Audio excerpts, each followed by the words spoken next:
People who do a carnivore diet, which is a form of keto diet, high protein, high fat, low carbs, over time, your gut microbe species will shrink down into just a few that like eating meat and eggs and fats. They risk becoming a pro-inflammatory mix that not only like those kind of pro-inflammatory foods, but they'll start to create a pro-inflammatory environment and send signals to your brain that things are not perfect. There's something going on here that we need to deal with. And so short-term, fine, long-term, major problems for your immune system as well. Because you've got to realize that your immune system can't function well long-term if the microbes aren't flourishing, aren't diverse, aren't sending out a whole range of different chemical signals and getting a rather monotonous set of signals. Therefore, you'd start to feel those effects. When you eat, you are not just feeding yourself, you are feeding hundreds of trillions of microbes, and they control your mood, your metabolism, and your immune system. And guess what? Even your risk for cancer. Today's guest is one of the most well-respected names in nutrition and gut science in the world. It's Professor Tim Spector, and he's a best-selling author, and he's the founder of the groundbreaking Zoe Health platform and one of the top 100 most cited scientists globally. The wildest part of all of this is the first sign of healing isn't weight loss or better lab results. It's actually better energy, improved mood, and mental clarity. Your microbes are begging for you to feed them. And this episode is going to reframe everything you knew about food, mood, and health. We are going to dive in. Heal Thyself. Thank you for joining this episode of Heal Thyself. To support the show, please rate, review, and subscribe. It gives us the opportunity to really expand this knowledge to people who need it most, and you can do your part by just sharing the love. Again, thank you for listening. I'm forever grateful, and I love you all. Let's get started. All right, Tim, welcome to the show. I have seen you through social media, and I said, this guy, I got to get on this show, because the way that you speak about in such a scientific but relatable way, because you're a pure scientist, in a relatable way that we can receive gut health, microbiome, vagus nerve, gut-brain axis, all of this stuff that can be applicable into our lives. And I love the way that you're bridging nutrition to make it easy. So we sort of start looking at food as more therapeutic to our bodies than just chomping it down. And so I want to thank you for that. Right from the get-go, I really, really, really know that the audience is wanting to tune into this. If the gut is a mess, inflammation, dysbiosis, to what extent can it really start affecting our brain and our mood? Hugely, is what we're finding out. And we're getting this information drip-fed, really, as the scientific breakthroughs are happening. But it's clear that every mental disorder, illness they've looked at is associated with the disordered gut microbiome. Mm-hmm. And increasingly, things that we thought were entirely mental problems or psychological problems can be altered by altering what's going on in our guts. So the two are sort of inseparable. And, you know, we're talking about blood-brain barrier, but we really need to start talking about the brain-gut barrier and how those two are communicating all the time with each other, which, you know, is a bit of a new way of thinking about the body. And I think also realizing that, you know, this Cartesian idea of having mind and body separate was total nonsense. Mm-hmm. And we've just got to, you know, start rebuilding our way of thinking about our bodies. And the brain is just another organ that, just like all the organs in our bodies, is reacting to what's going on in our guts, which is the central way, is our window to the world.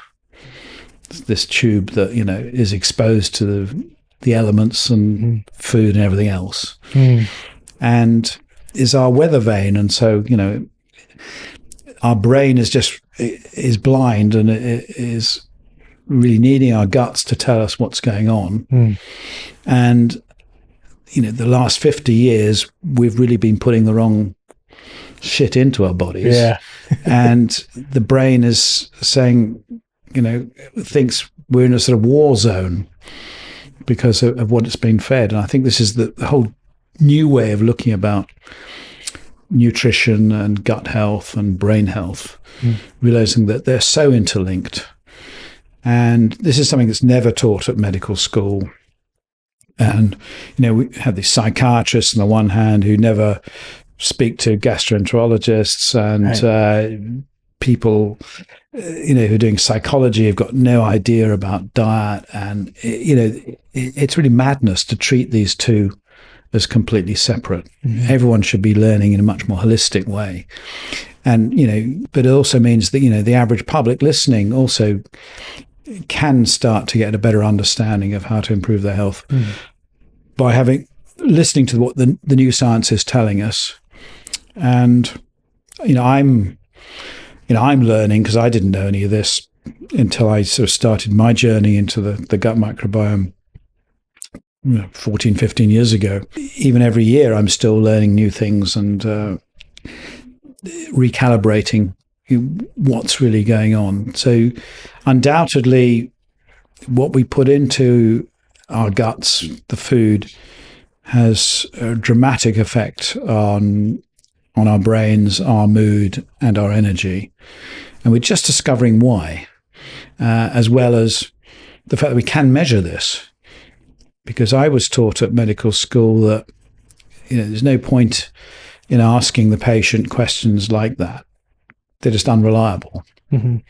The patient just lies to you or says what you want to hear. But in a way, we've been doing these big clinical studies now, because with the company Zoe that I co-founded, we've now got 250,000 people who've done the tests. And we've done multiple clinical trials within that. And we see that people have changed their diet for the better, going a gut-friendly diet. The first thing they notice is their mood and energy is improved. And we didn't even start to measure it initially, because I'd said, well, let's look at, I don't know, blood pressure, cholesterol, heart rate, weight, the things that doctors generally talk about.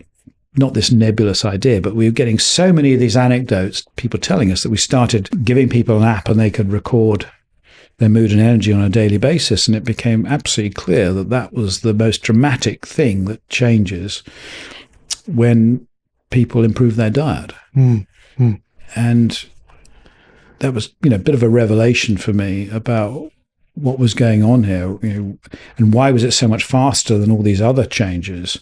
So it was much quicker than changes to, say, bloating, or a change in your stool frequency, or even, things like changes in weight, or any of the other blood parameters. Mm-hmm. So the brain is super sensitive to what's going on, and we've just haven't been in tune to it, because no one sort of really said, this will make a huge difference. We've not believed it, and so we've not thought, after a bad breakfast in the morning, who thinks, oh, I should look at my watch and think, 3 hours later, how do I feel? Is my energy dipping or peaking, or, am I feeling hungry? Am I feeling a bit depressed? I need a chocolate cookie to wake me up. Mm-hmm. I need 3 times more coffee. What's going on?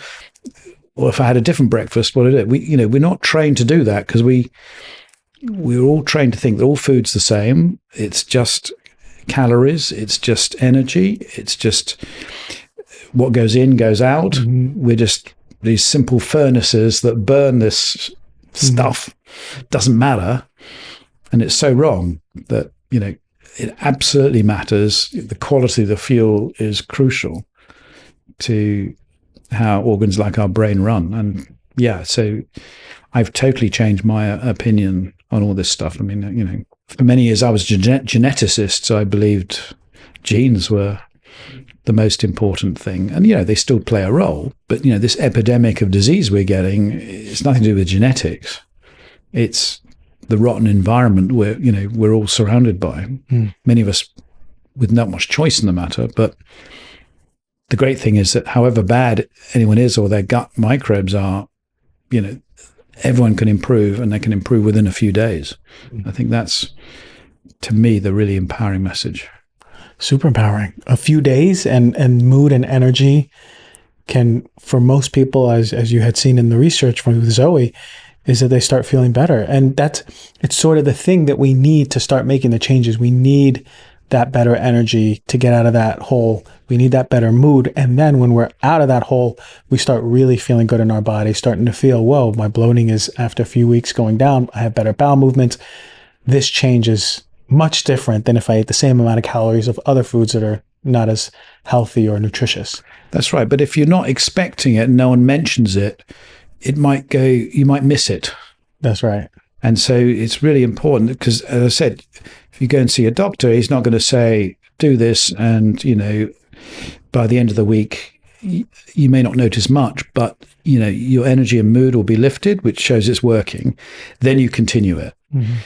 If they say, well, let's see what happens, and we'll weigh you in a month, we'll redo the blood work in a few months. Yeah, some blood work, or your blood pressure is going up and down a bit. It's hard to tell what's going on. Right. You lose motivation. You don't see the small progress you've made so rapidly. So I really think this is an important concept for people to regain control in a way by, listening to their bodies. If you're sort of tuned to what to listen to, learning from the science and say, well, okay, on average, this is what happens. But of course, everyone's different, but if you listen to it and you're ready for it, then it's going to work. And I think that's what we've learned with Zoe by giving people these programs where they have to do things at a certain time. Everyone's, and we've got hundreds of thousands of people doing exactly the same experiments. You start to see patterns emerging, and then you can tell people, even if they're not doing, they haven't got the money for that kit or whatever it is, you should notice this if you just do something as simple as changing your breakfast. Yeah. Or skipping your breakfast.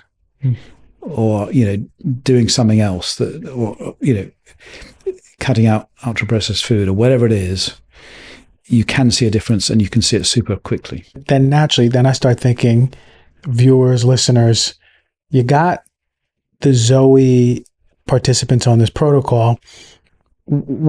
How do we start aligning ourselves with that protocol? How do we start feeling better energy, better mood?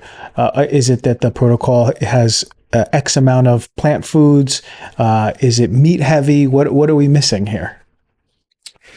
I think it's gut friendly. Gut friendly. If I had to sum it up, what we're trying to do is, it's not a diet. It's not a crash diet. It's not really an exclusion diet. We absolutely do not talk about calories, which, should be a C word that's banned, in my opinion. It has no real meaning in terms of personal health. We should be talking about quality of food. We should be talking about mainly plant-based, but you can still do this by carrying on eating meat and fish and other things. There's research that we've done that shows that it's not the fact you still eat meat or not. It's all about how many plants you're eating. I can give you, a few key principles that go into the Zoe concept and also my cookbook, which might help. So the first one, which we've touched on, is the 30 plants a week, 30 different plants, not 30 portions of kale. Okay, so it's 30 different ones because each plant is diverse in terms of its chemicals, and your gut microbes need a diversity of chemicals to be diverse and to produce all the great chemicals they do that help our brain. The second is eating the rainbow. So try to go for colorful things on your plate.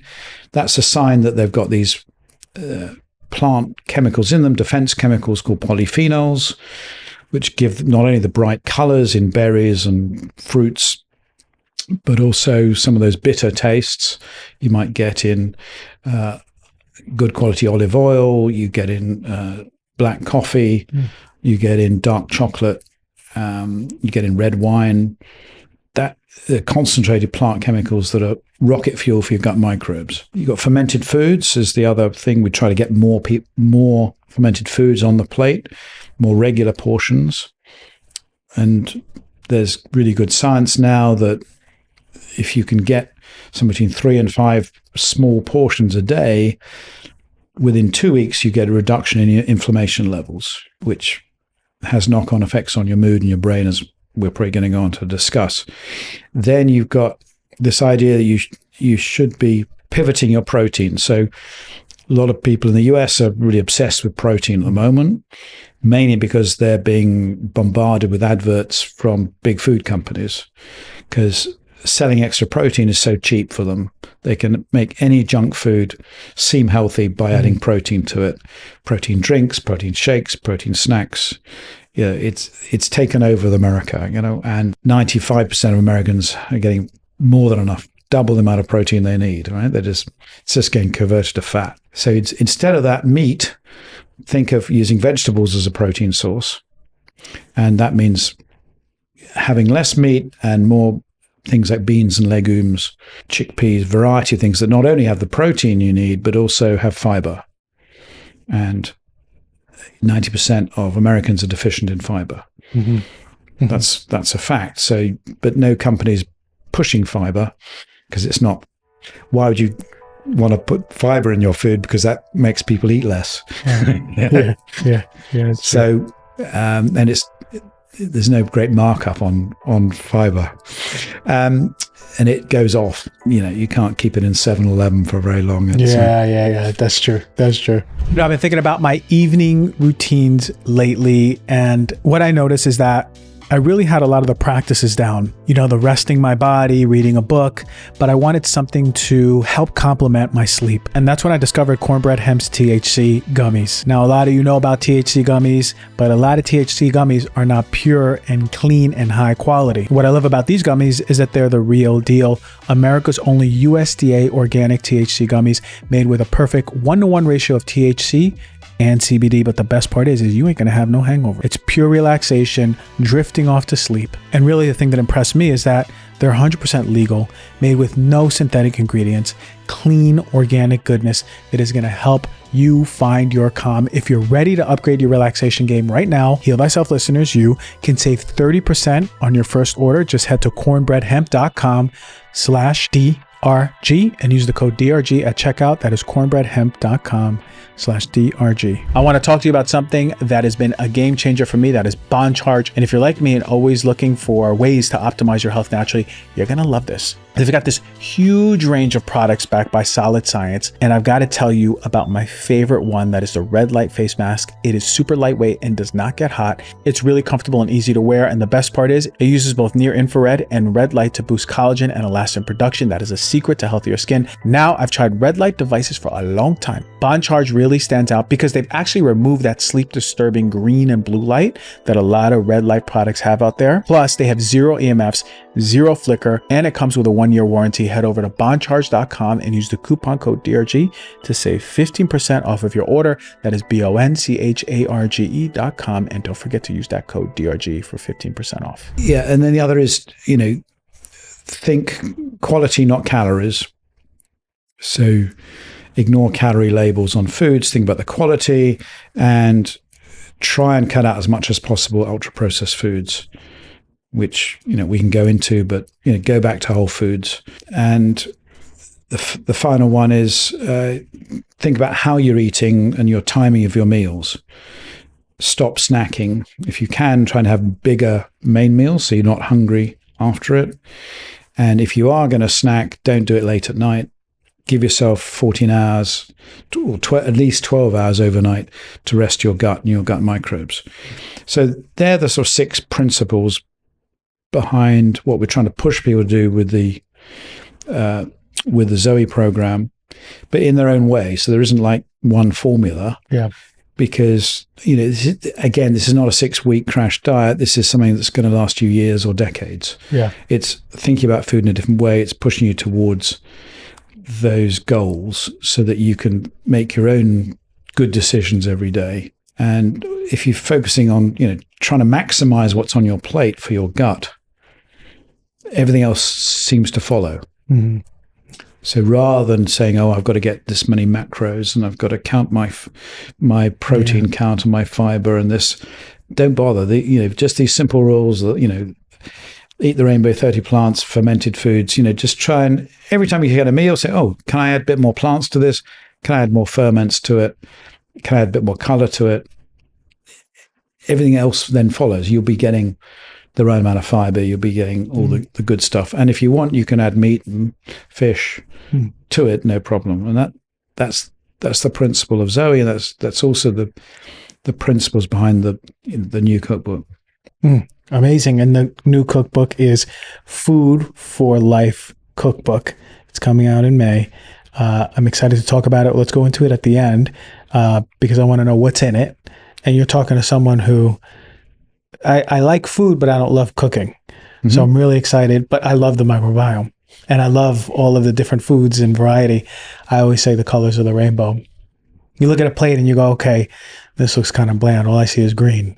What do I have in my refrigerator that's yellow or purple, or I can just chop up in there?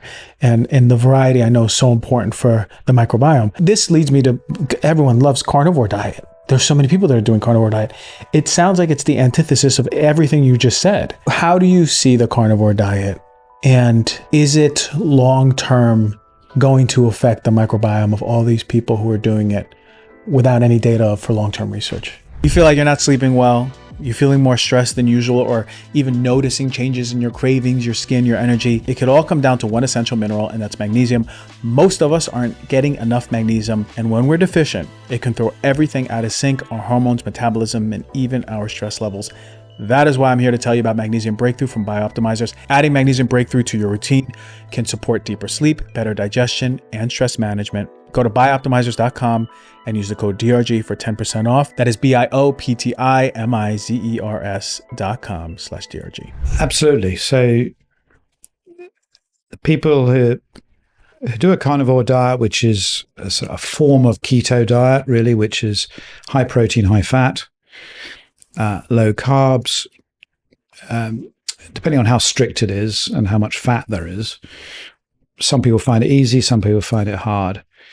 People find it easy will, for the first few weeks, generally feel better on it because often they are cutting back on their starchy carbs they've been having. They're not having the potatoes, the rice, the pastas, the bread, all this stuff that's part of the standard American diet, the SAD diet.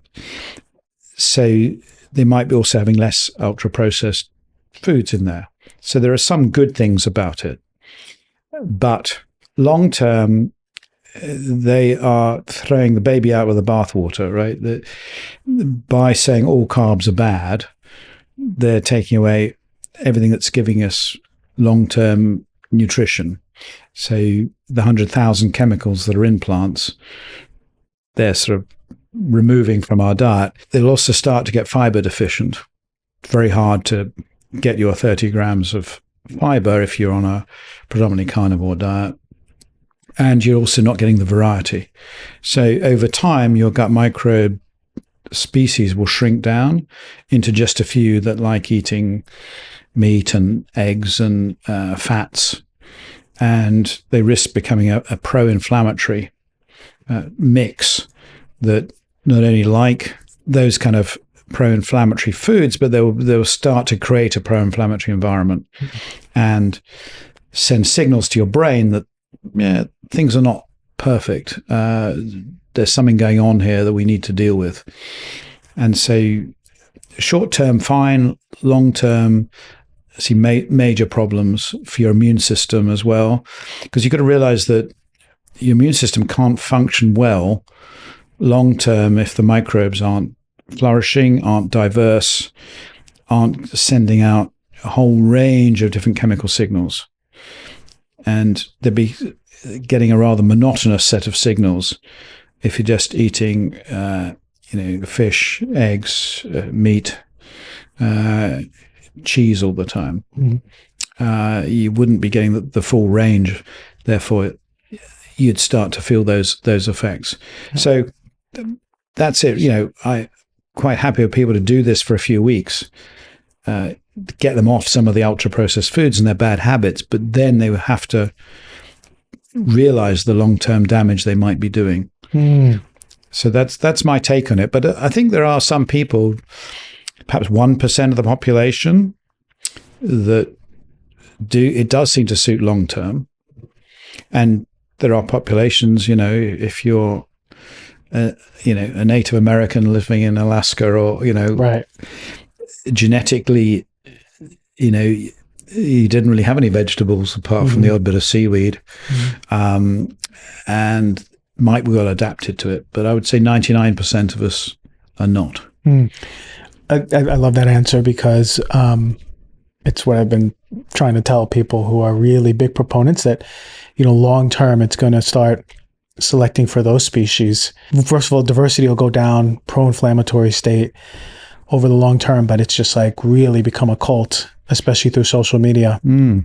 And not to say us and them, but I'm just wanting people to bring more awareness to their gut, for sure. Because I know the importance of it in mental health. And people realize, anyone who's been bought in by this social media stuff, got to realize that the science does not support it. Right.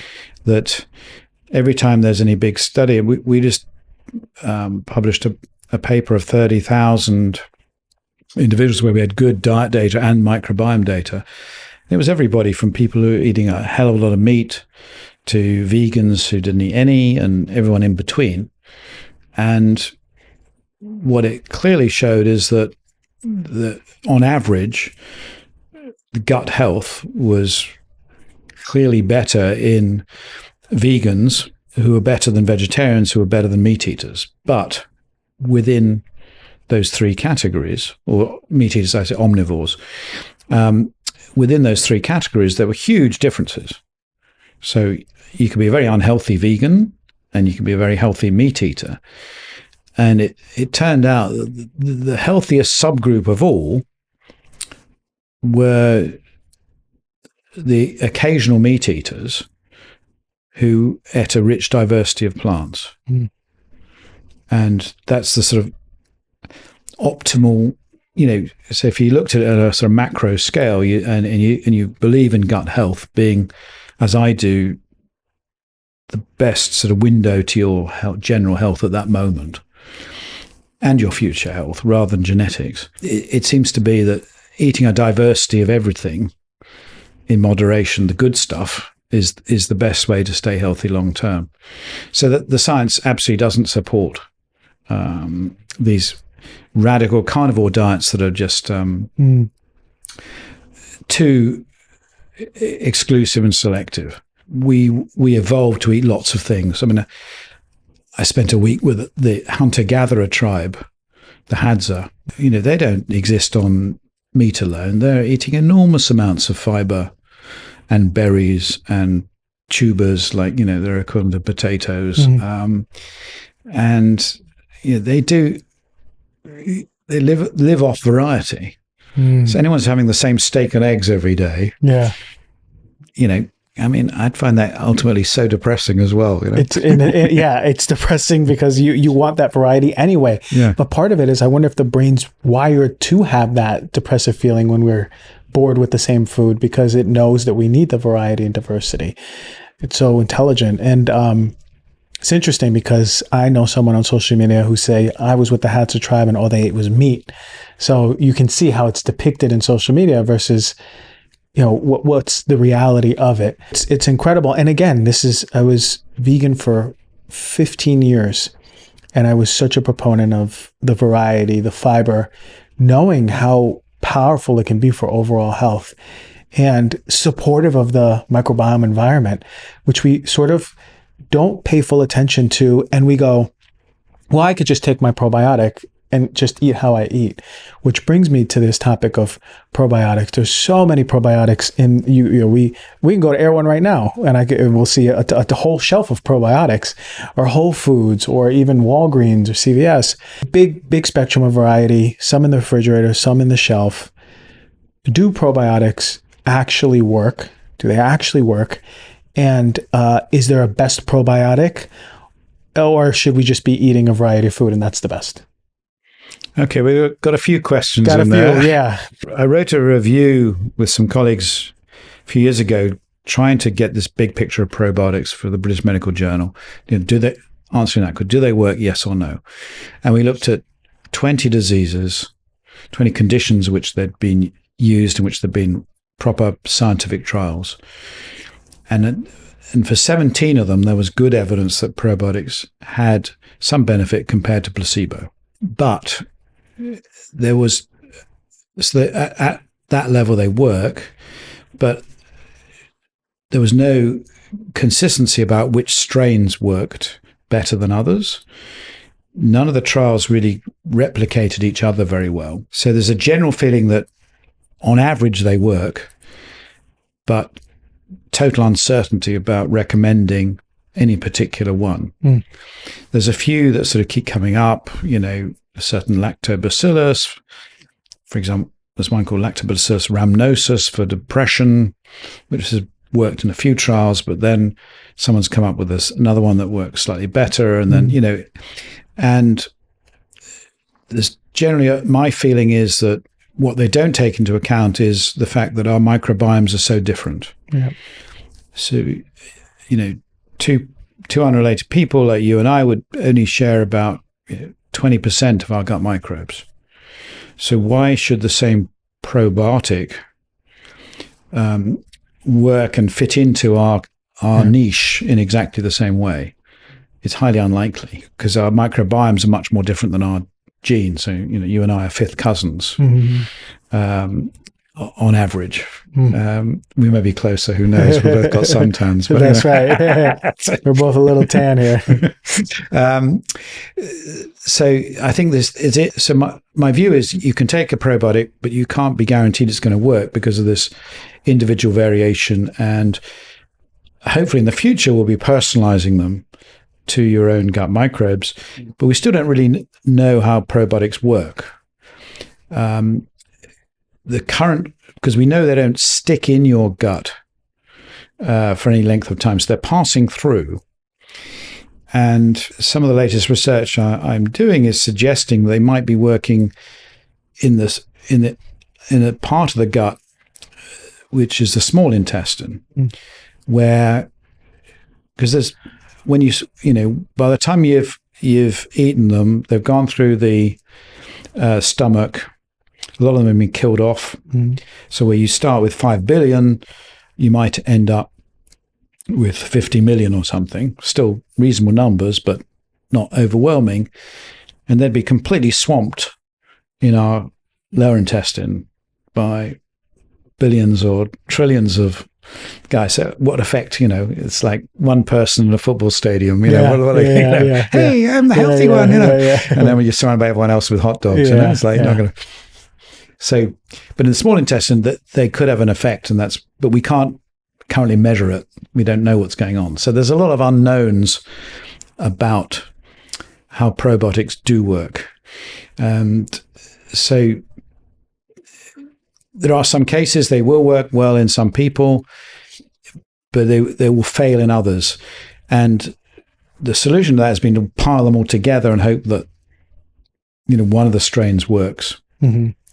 Is another way of doing it. But they get very expensive.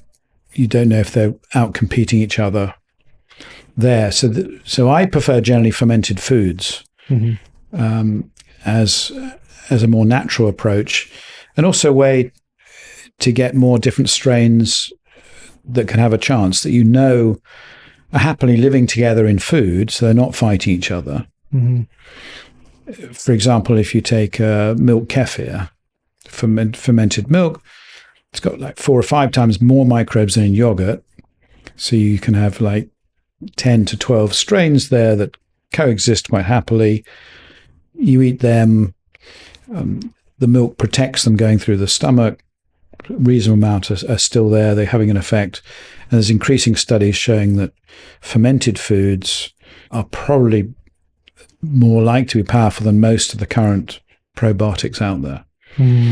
And we should be relying on those. And then, at the moment, the average American thinks of fermented foods, well, they might have a bit of, Kraft cheese or a sort of, spray-on microbe or maybe a flavored vanilla yogurt, which is very low quality stuff. But if they start thinking more of, good quality kefirs, kimchis, kombuchas, these can have 30 strains of microbes.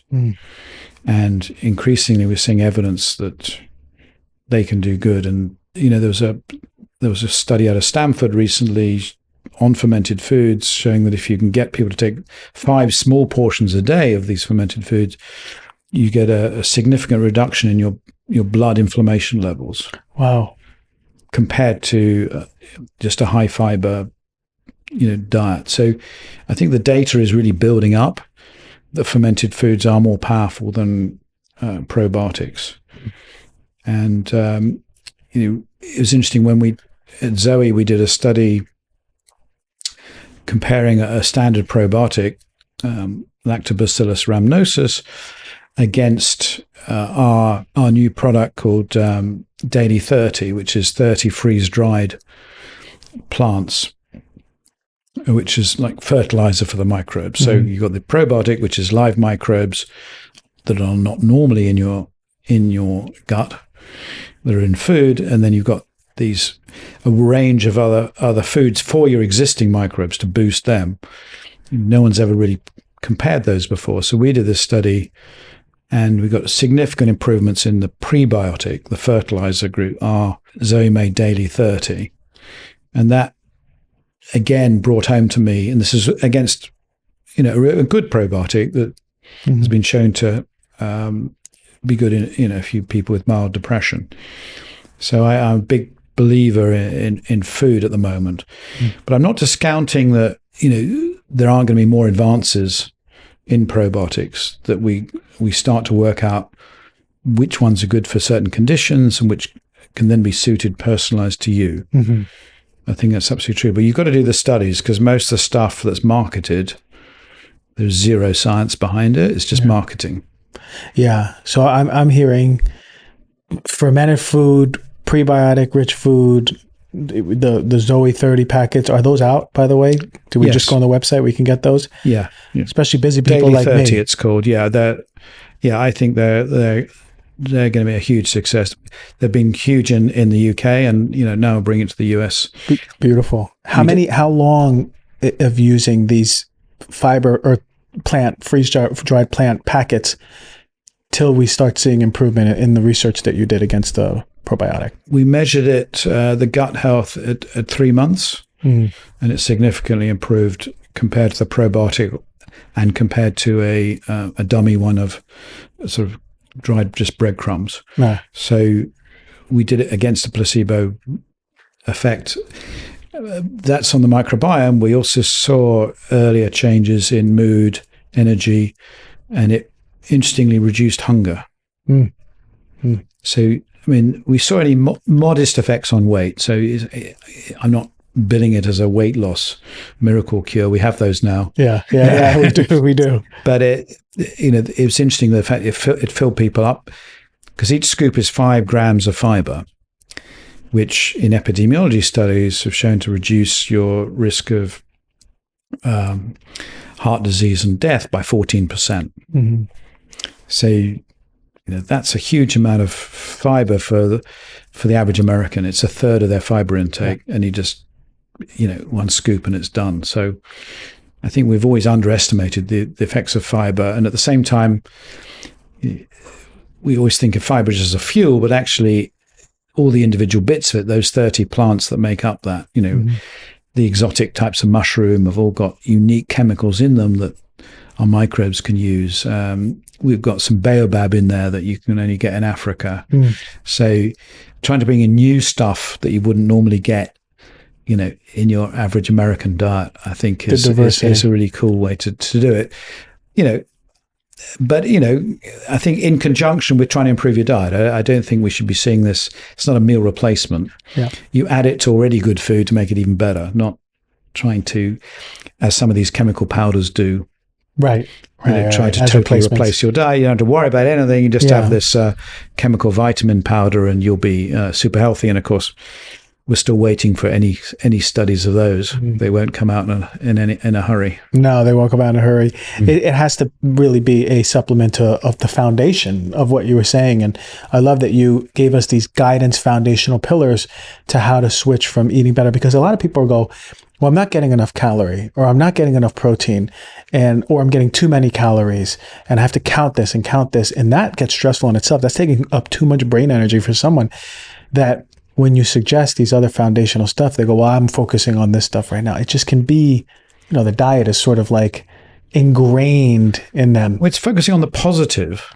Yeah, the positive. And not just trying to be negative about saying, well, I can't have that. Exactly. Most diets are about what you can't have. So it's trying to add in other stuff to your plate. It's, and this is very much the basis.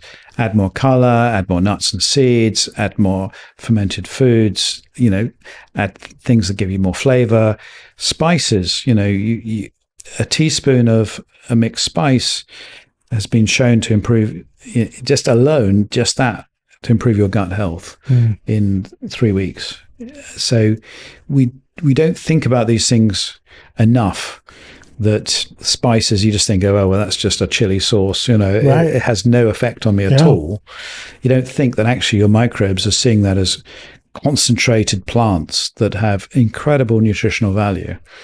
Garlic, chili, all these things are, really good for you. Every herb you're having, they're all fantastic. So, and all these are adding flavor, and, we know the pleasure that food can bring as well to your brain, just directly through, the flavor and the taste buds. 100%. So preaching a very positive message and trying to sort of try and cast out all that old nonsense about calorie counting, restrictive stuff,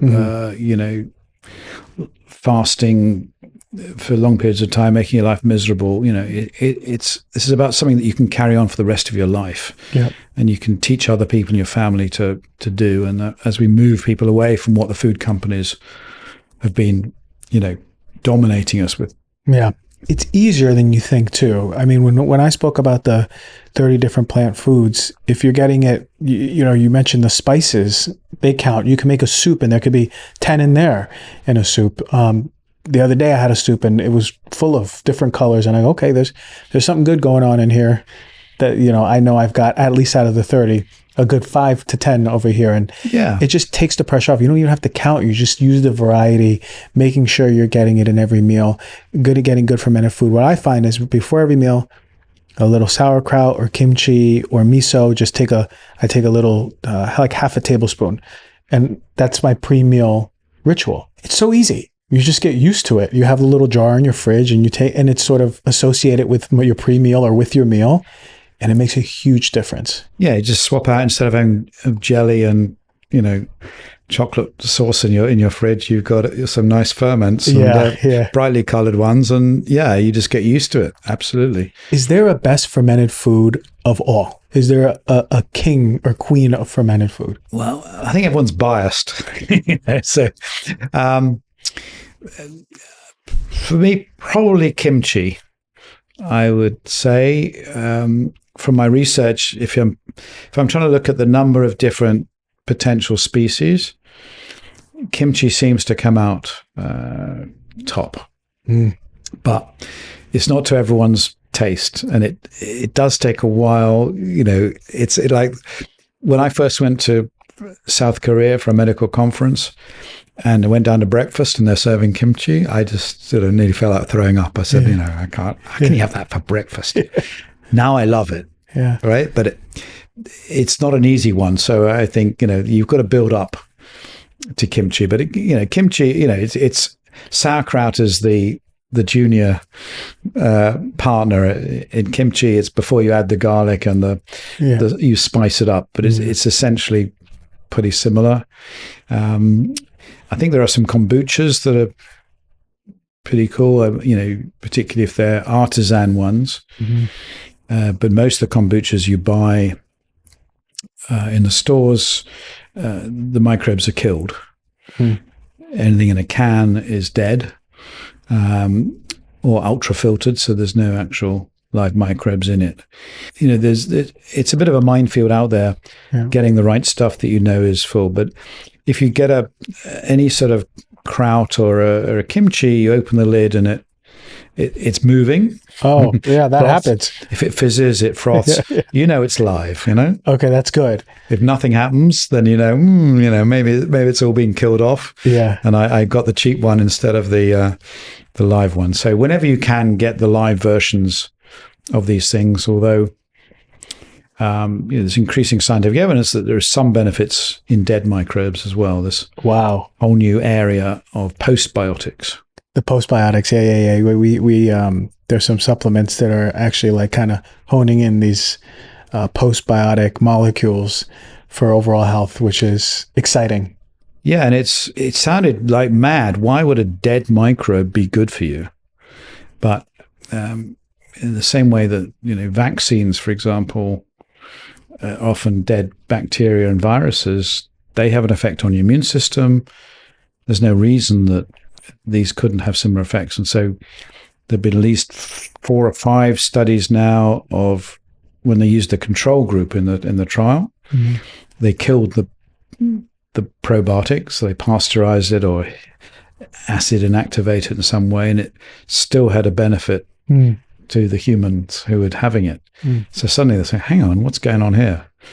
So I think we're going to see more and more of these postbiotics being tested, which actually could get around this problem of individual variability in our gut microbes, because if they work in a very different way, they're directly interacting with our immune system, for example. It might work in more people than the standard probiotic. Yeah. I don't think everyone realizes how important this balance of the gut microbiome is. It's implicated with your immune system, your hormones, your brain, your mood. Every single system, your skin, right? Every single system is kind of tied into, as you mentioned, like just this space right here in your belly with all this activity going on. Is a prolonged chronic dysbiotic gut associated with chronic diseases like cancer? It's associated. But the studies aren't really proving causality yet. In colon cancer, and we're doing a big study with Mass General at the moment, looking at people who get cancers before the age of 50. We believe that you can get some early markers of cancer through increasing these microbes. So there's a set of microbes now that if you've got it in your gut, you've got a 10-fold increased risk of cancer.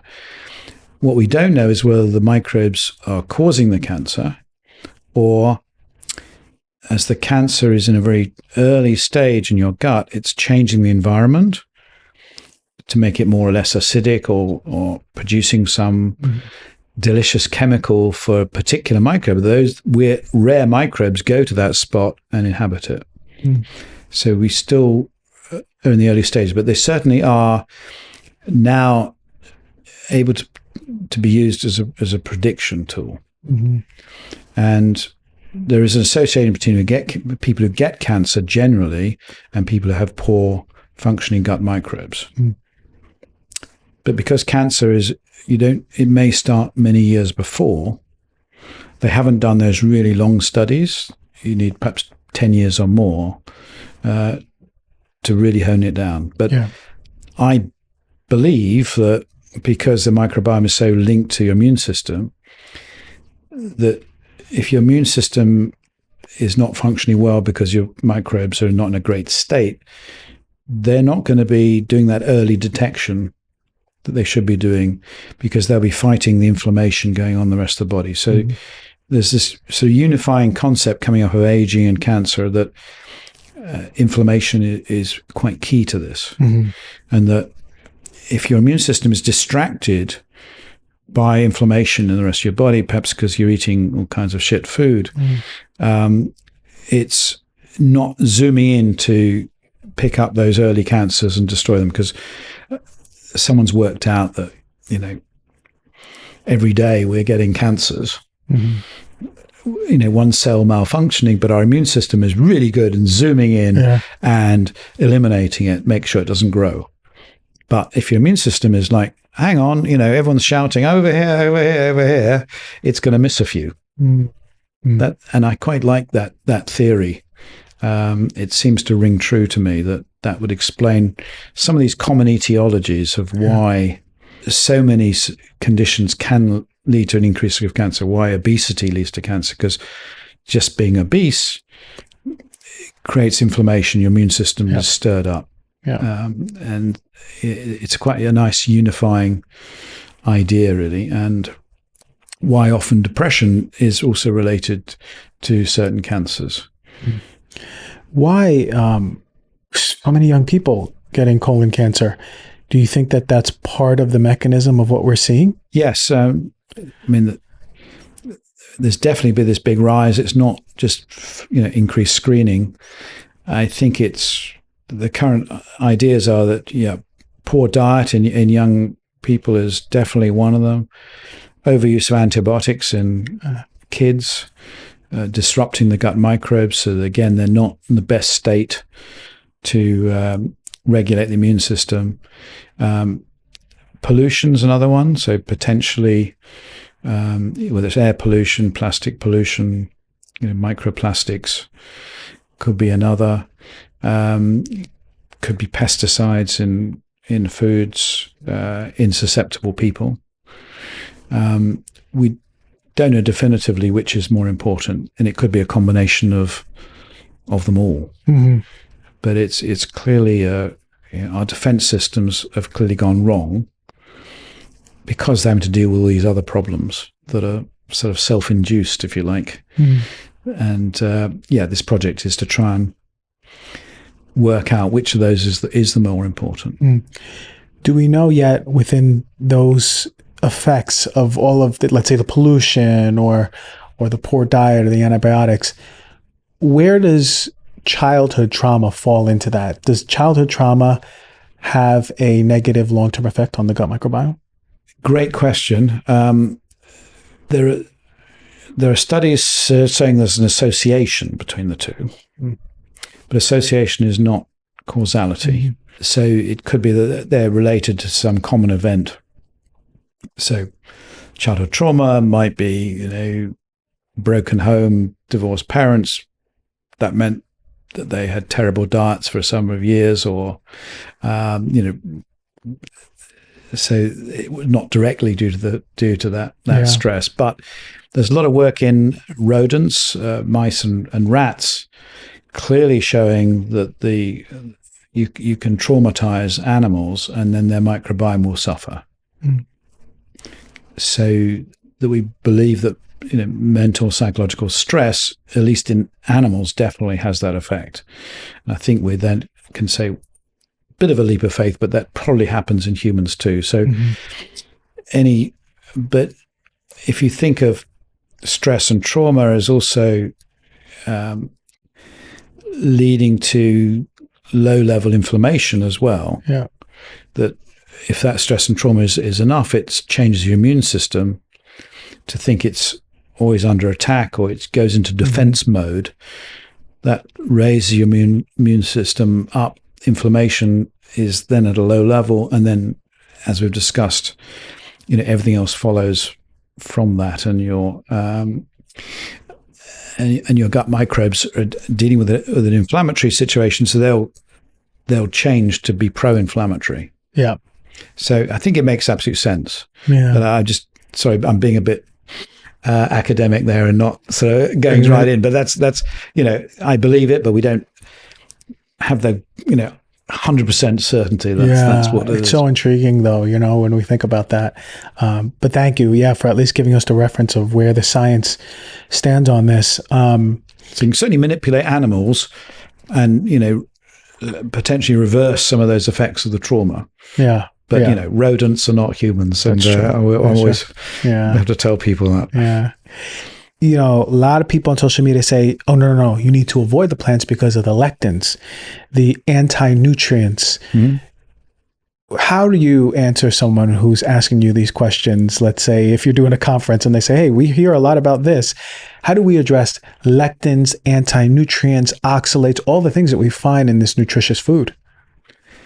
Well, I do get that, Neil. There's always one person. There has to be.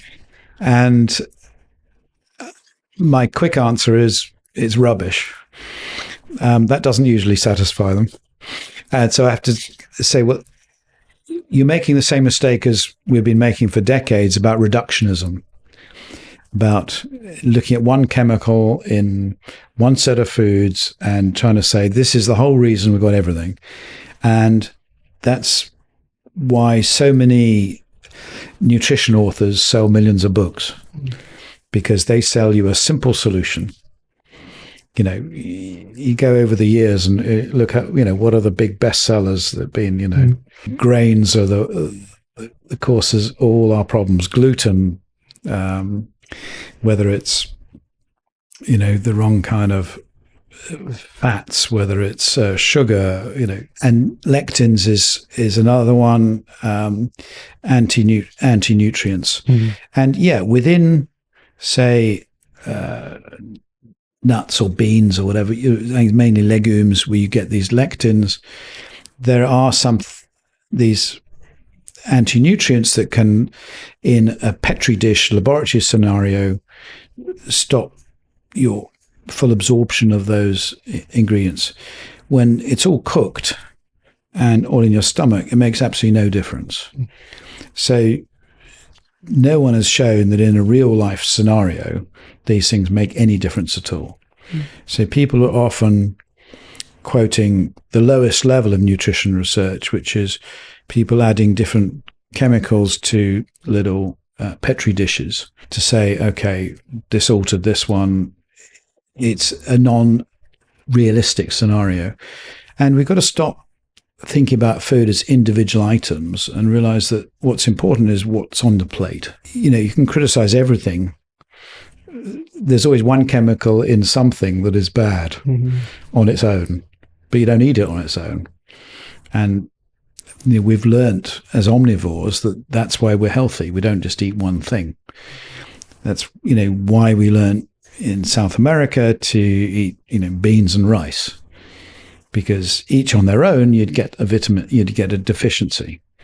You wouldn't get the right proteins, etc. Mix them together, perfect combination. So that's why we've evolved as omnivores. And that's why all this talk, you know, about anti-nutrients or whatever, nobody sensible who reads the science believes it. So this is again social media science, where they've cherry picked one study from a crappy journal using food science that at its lowest point, which is when you're doing it in a laboratory without any expense. You know, so you have petri dishes, then you've got, you know, how does it affect some rat, and it's a long way. Then you've got observational studies in humans, but you know, the randomized control study in humans where you're giving them complete meals is what happens. And this is when virtually all of these fail these tests when you get down to it. And they're generally people trying to sell something. That's funny because I'm thinking one person, and yes, they do have something to sell when it comes to these anti-nutrients and lectins. And the same thing with seed oils is another big thing that, you know, everyone's saying, well, yes, you know, there are all these studies showing seed oils are deadly. Well, yeah, there are, but they're crappy studies and they're not real life. You know, the real life studies show it's absolutely fine. So, you know, it's people who don't fully understand the field just trying to reduce this to one or two chemicals, and they learn all about those chemicals, might be experts on those, but they're not seeing the big picture. And they're not seeing it as from our gut microbiome point of view, if you like, which is what we should be thinking about when we're eating. Is like, you know, it's not about that one nutrient or whatever, you know. It would be if you only ate that, but we don't. And that's, again, this idea we should be eating more. And then that means we don't have to worry about any of this stuff. If you've got enough diversity, even if these guys are correct, it will make no difference. Okay, so diversity, focus, trumps everything. Yeah. Your gut is looking good, it's feeling good, then even if seed oils were bad, it doesn't mean anything. Your gut is robust enough. It'd be a trivial effect. Wow. Well, that's really empowering because you've literally given us the roadway into having a diverse gut. You know, so it's sort of like everyone can take a breath and go, okay, wow, there's not all these things that can affect me, or I hear that affects me, or social media said that affects me. It's still okay because it trumps everything. Yeah, if they're real food, you know, real food. Yeah, I mean, not talking about ultra processed foods, which, you know, who knows what they're putting in that stuff. Yeah. But yeah, if we're talking real food, there should be nothing really you should be frightened of, as long as mixing it with lots of other different real foods. Coffee, is that a bad thing to be drinking? A lot of people say coffee's no good, I shouldn't be drinking it. Is coffee good for the gut?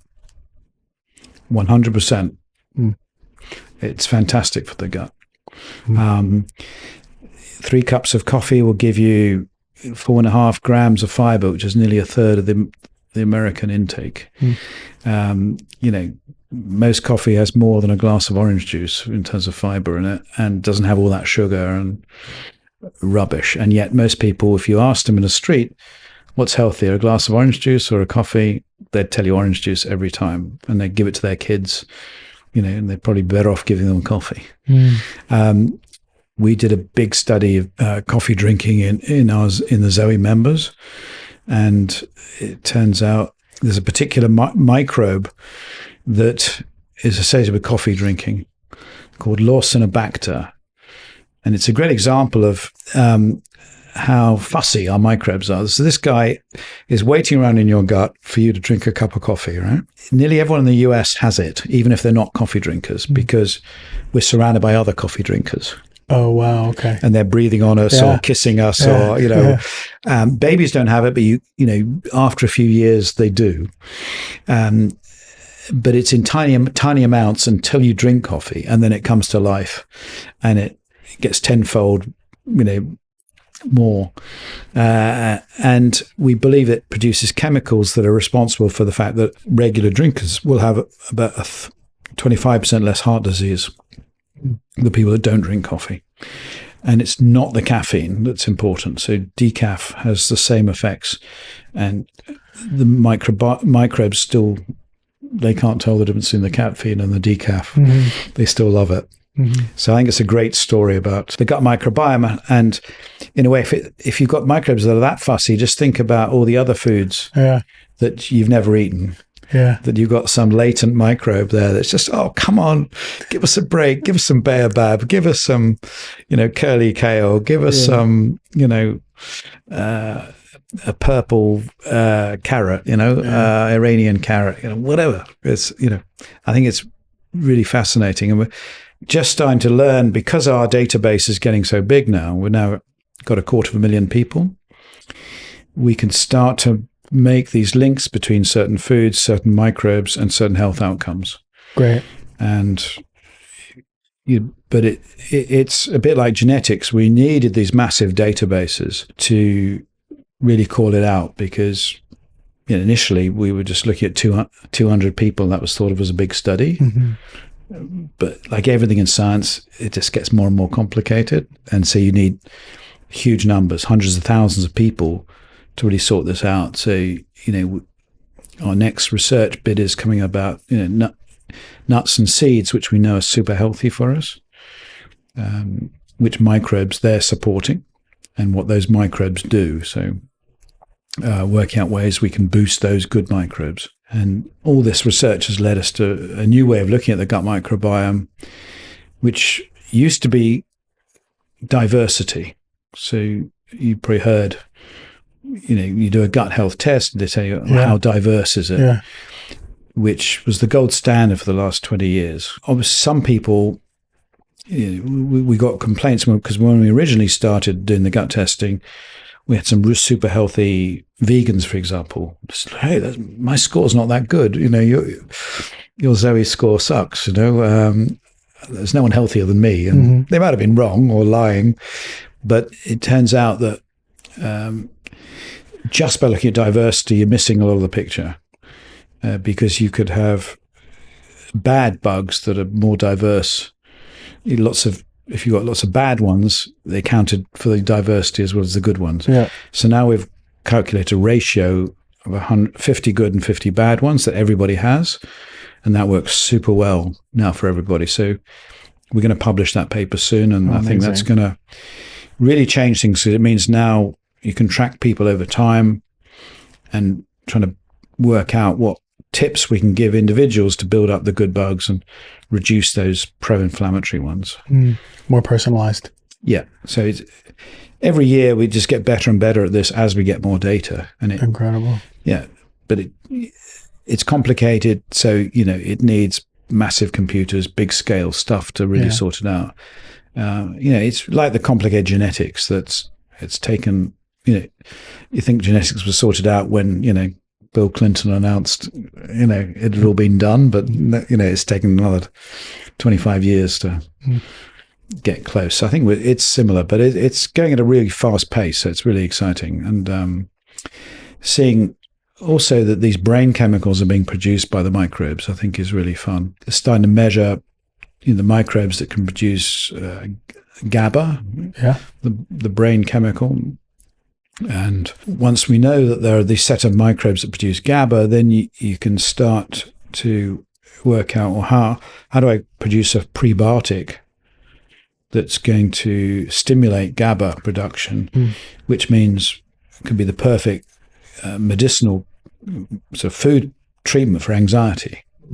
So you're just producing natural Valium. And your microbes are doing it for you. So I think this is the really exciting future we can see as we start to unravel this stuff. It's super exciting, and it's very optimistic, really, because I think my previous job was all in genetics, and apart from blaming your parents, there wasn't much else you could do about it. You know what I mean? And that's it's like saying, so my parents are depressed. I got the gene, so have I. Nothing I can do about it. But however crappy your gut microbes are now, everyone can improve at whatever age. And I think, that's something that's quite unique in medicine. That's incredible. Because, everyone says, your arteries are, knackered, what are you going to do about it? You're too old now. Even, we've had 80-year-olds on our program, and you can see they can still shift their microbes just as much as a young person. So microbes have a very fast young life. So, they can, multiply, have sex, babies. It's all in half an hour. So, it's like they live fast, they die young. Exactly. Amazing. But that means that we can, change them and get many generations in. And yes, and support and know which ones are the ones that are going to be supportive of those anti-inflammatory ones. So, what exciting work. So can you let us know what Zoe is? Where do we find more about Zoe? And we have this incredible cookbook that I want to know about. So Zoe is a science and nutrition company that's been going now for 8 years. We've been mainly big in the UK, and we're now in the US. And it's essentially a toolkit for getting people to make the right food choices. We do that through a testing phase where you get a continuous glucose monitor, you get home, everything's done at home, a blood test, self-testing kit. You get some standard cookies that, again, 250,000 people have had exactly the same meal. We see how your body responds to those. So you get your blood sugar response and your blood fat response, so your triglyceride response. And if they're exaggerated, that means you're getting inflammation when you eat those foods, and that's causing downstream effects. So we want to avoid those. But we found a 10-fold difference response in how people respond to fats or sugars, far more than I thought possible. Then the third, as well as those two tests, you're also getting a gut microbiome test with the full sequencing, the latest data, not like most of the companies who are giving you a very superficial idea, just making up the results. We publish everything. We've published over 70 papers. It's all based on the latest science. So you get that together. You track your various meals for 2 weeks with your glucose monitor, what your regular breakfast is, and you get to learn a bit about yourself and whether you get sugar dips and hunger, etc. And then after a few weeks, you got your results back. You get an app that you download, and you would then take your average meal, you would scan it.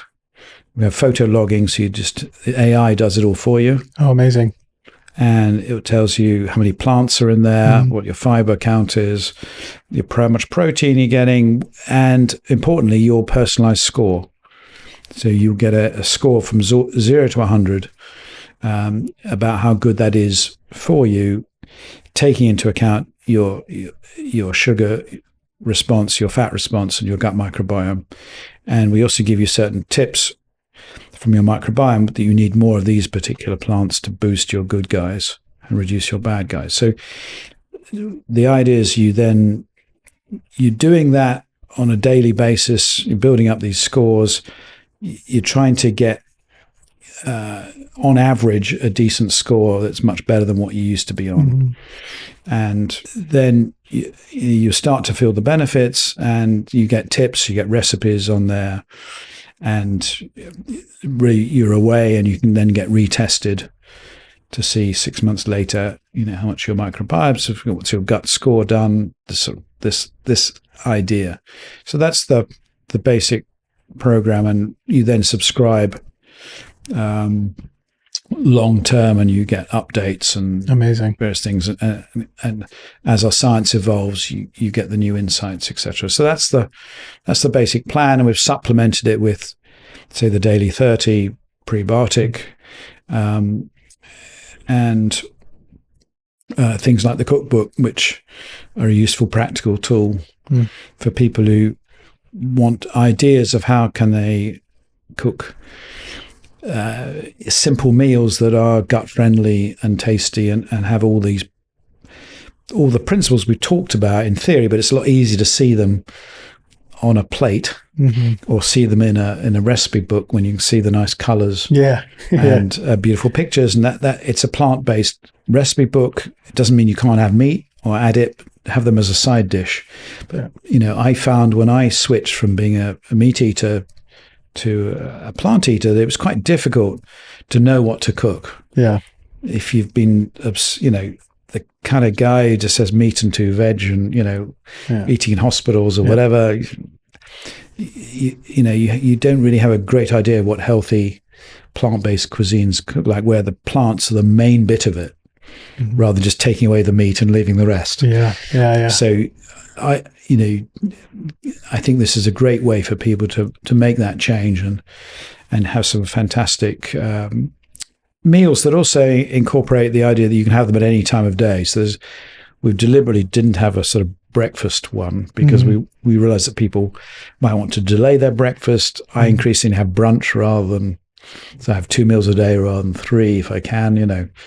I find I often feel better by delaying my breakfast. So giving a flexibility to meals, making sure they are substantial. They're packed with fiber. Each recipe has the number of plants in it. So you can have a plant count, and there's ways and also how many fermented foods are in there, and also fiber, how much fiber each meal can. And I think really that's all you need to know. That's all. That's all. That's the foundation right there. Exactly. So it's an easy way to get into the Zoe philosophy. The first 20 pages are a summary of my big books. I've written lots of big science books about this. If you really want to get into it, there's a Food for Life sort of theory book. But I've condensed that into the first 20 pages, so you get a simple guide to that. So, and it's done super well in the UK. It went to number 1 in the charts, and it's done amazingly. So hopefully it's going to do as well in the US. Congratulations. How exciting. So everyone, May, the Food for Life cookbook will be out. Beautiful pictures, inspiring pictures. If you're moving into a really plant-centric diet, this is where you're going to look for your foods. If your husband or your partner just overall is saying, I don't know, that's all, I like my meat and potatoes, just show them the pictures and start slowly bringing it in. It'll make a big difference. And many of them can be made in 15 minutes. So, that's perfect. And, the ingredients are pretty easy. So it just gives you new ideas, and also how to incorporate fermented foods into your diet. Because often people get a bit freaked out by that. So, I could have them as a shot, but lots of ways of, where normally you'd have cream or creme fraiche, you just add a bit of kefir, adding sauerkraut into salads, lots of little tricks and things like this. So just little practical tips that make it dead easy. And there's even desserts in there that are, sweet treats. You still have your chocolate mousse, but we make it with, olive oil, and you make it with chickpea juice. So it's got plenty of protein and other good stuff in there. So yeah, it was really fun making it, I must say. I never thought I'd transition from being a doctor to writing a cookbook, but this is what we need. Yeah. This is what we need out here. My girlfriend's going to love this book. Okay. Thank you so much, Tim, for coming on the show, imparting your wisdom, your passion for the gut, from genes to the gut, and ultimately coming with this cookbook and all this research that is sort of changing the way we're doing things. I really appreciate it. And I appreciate how much I've learned indirectly from you and now from you on the show. And I speak for everyone. It was a wonderful, full of gems podcast. And thank you. Pleasure.